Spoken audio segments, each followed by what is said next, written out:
இந்த வீடியோ பார்க்குறவங்க கோவில் கோவிலாக அலைஞ்சிட்டு இருக்கேன், எதை தின்னா பித்தம் தெளியும் அப்படிங்கிற மாதிரி ஒரு சுச்சுவேஷனில் இருக்கேன், ஆனால் வழி தான் தெரிய மாட்டேங்குதுன்னு நினச்சிங்கன்னா இந்த வீடியோ பார்த்து முடிக்கிறக்குள்ள உங்களுக்கு ஒரு வழி தெரிஞ்சிடும்.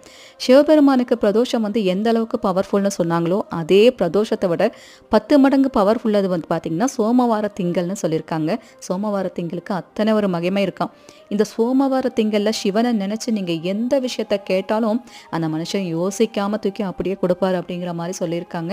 என்ன பண்ணுன்னா சிவனோட ஒரே ஒரு நாமம் இருக்குது. இதை நீங்கள் இந்த வீடியோ எப்போ பார்த்தாலும் பார்த்த உடனே 1008 முறை ஒன்றா வாய் விட்டு சொல்லுங்கள், இல்லைன்னா 1008 முறை எழுதுங்க. இப்படி வார வாரம் திங்கக்கிழமை நீங்கள் செஞ்சுட்டு வரும்போது இது வரைக்கும் உங்கள் வாழ்க்கையில் எதெல்லாம் கிடைக்கலையோ அத்தனையும் மந்திரம் போட்டது போல் நடத்தி காமிக்குவாங்க. அவ்வளோ ஒரு சக்தி வாய்ந்த ஒரு வார்த்தைன்னு இது சொல்லியிருக்காங்க. இது என்ன வார்த்தைன்னா ஹரியோம் சிவாய நம. சித்தர்கள் கூறிய அருமையான வார்த்தைன்னு சொல்லியிருக்காங்க. அவசியம் செஞ்சு பாருங்க, உங்கள் வாழ்க்கையிலும் ஒரு மிராக்கிள்ன்றது கண்டிப்பாக நடக்கும். இந்த டிப் பிடிச்சிருந்தா லைக் பண்ணுங்கள். நாளைக்கு வேற ஒரு டிப்பில் பார்க்கலாம்.